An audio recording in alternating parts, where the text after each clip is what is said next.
Hey everyone, welcome to another top 10 list. This week's top 10 list is only going to be a top 5.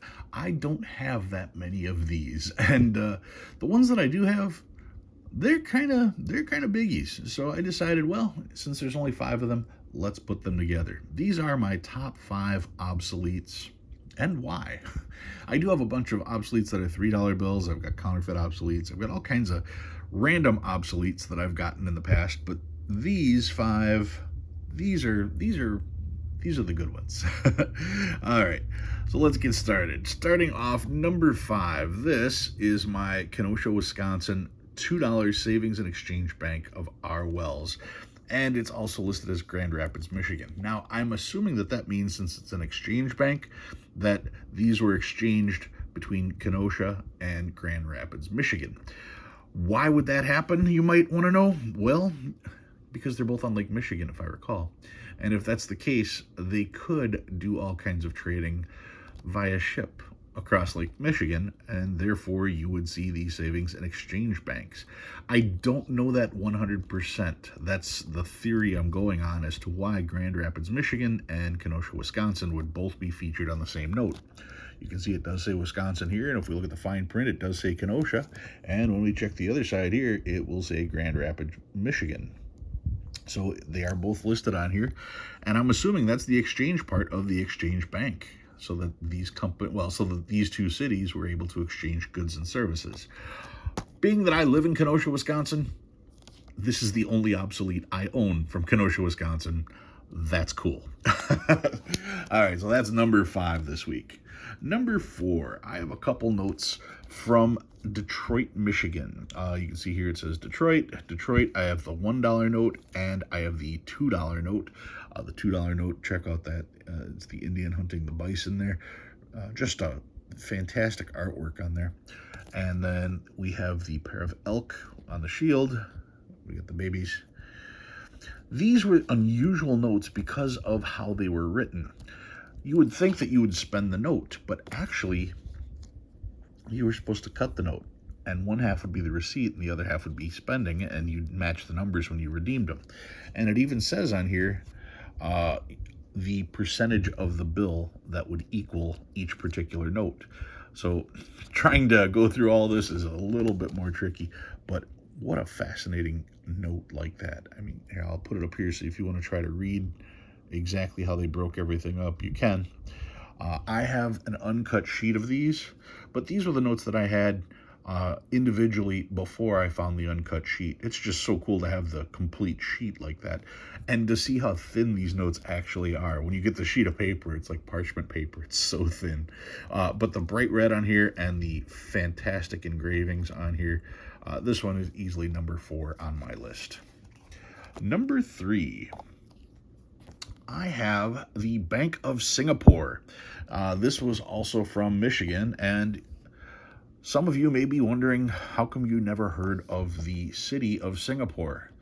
Well, Singapore was a logging town right on the lake, and they logged it to death. Literally, they cut down every tree there, and the sand dunes ended up eventually swallowing up the entire town. Once there were no more trees to cut down, they kind of abandoned it, and the sand dunes came in and pretty much wiped it out. So the Bank of Singapore, or the Bank of Singapore, the Bank of Singapore and the town of Singapore no longer exist. So to have a note from a town that doesn't exist. Obviously, many of these banks don't exist anymore, but this one, the town, doesn't even exist. That's definitely up there on my list. That is number 3. Number 2. This is the Stonington Bank $10 note. The Stonington Bank, this particular note, let's see if we can find it on here. State of Connecticut. And you can see here, it has an image of a couple ships, and they are hunting whales. They are whaling. That's what we did back then. That's how we got that. Most of our oil was whale oil. That was how we were lighting lamps. We were using them for food, using their fat. That's what we did. We hunted whales. We don't do that anymore, but I mean, it was so prevalent there, they actually put it on their money. not only on the 10, but they also put it on the 5 and actually they put it on the 3 and the 2 as well.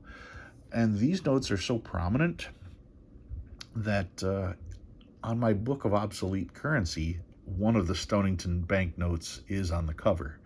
So I fully understand the prominence of this particular note and this particular bank branch. Having that on there, like I said, high demand note. If you can find one, try to pick one up, because most people aren't aware of the Stonington Bank and the imagery on here. So if you're lucky, you can usually score one. I got mine before I started showing the videos, so I knew I was able to get it for a much better price. I hate to think what they would be going for now, but yeah, very, very unique note. That one is number 2. And finally, number 1, probably the most famous obsolete out there. Also on the cover of my obsolete book, this is the Citizens Bank of Louisiana $10 note. 1860s Citizens Bank of Louisiana, very reputable bank at the time. It's fascinating here because Louisiana faces the Gulf of Mexico, and I am not a sailor. I have no idea how big the waves get in the Gulf of Mexico, but those look like pretty huge waves for the Gulf of Mexico. Maybe that is the case. I don't know. I just wouldn't expect them to be that high. Granted, I live on Lake Michigan, where we don't get waves, so I'm probably not the perfect judge of character on that one. Anyway, everybody wanted to get a hold of the Citizens Bank of Louisiana notes because they would be going down the Mississippi River on barges, hoping to sell all their goods once they got to Louisiana. And they wanted to bring back pocketfuls of money that they knew were good. And they understood that this was a good bank. Everybody knew that this was a good bank, so you could bring these bills home and you'd be able to spend them. What made these notes so special? Well, Louisiana you guys have heard of the French Quarter. There was a huge French-speaking section in Louisiana, in New Orleans. And when they wrote the number 10 on the back, they wrote it in French. So they put D-I-X. So New Orleans, and you've got D-I-X. You can see de la Louisiane Bank. I can't speak French. I'm not even going to try it, but I'm sure that says Citizens Bank of Louisiana. They just wrote it in French. The thing is, people saw this on the back of the note, and they gave these notes a nickname. They called these notes Dixies.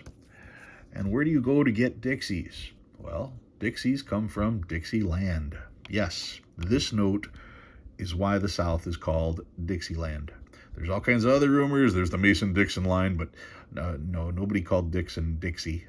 So that was not it. That's just a coincidence. This was the note. This is where it all came from. This was called a Dixie. Where do you get Dixies? From Dixieland. Also featured prominently on my obsolete cover.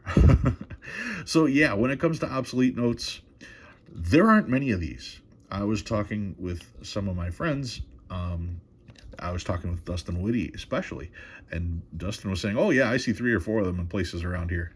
I encourage you to go pick them up because there's only about 500 of these that still exist. So if you have an opportunity to pick up one of these, make sure to get it. I'd call that a very prominent note, and I can only see it going up with demand reaching sky high. Anyway, that one is number 1, the Dixie. All right, guys, if you learned anything new this week, go ahead and hit that like button. If you like what you see and you want to see more, please subscribe. Love reading all your comments. Thanks for watching. I'll see you next time.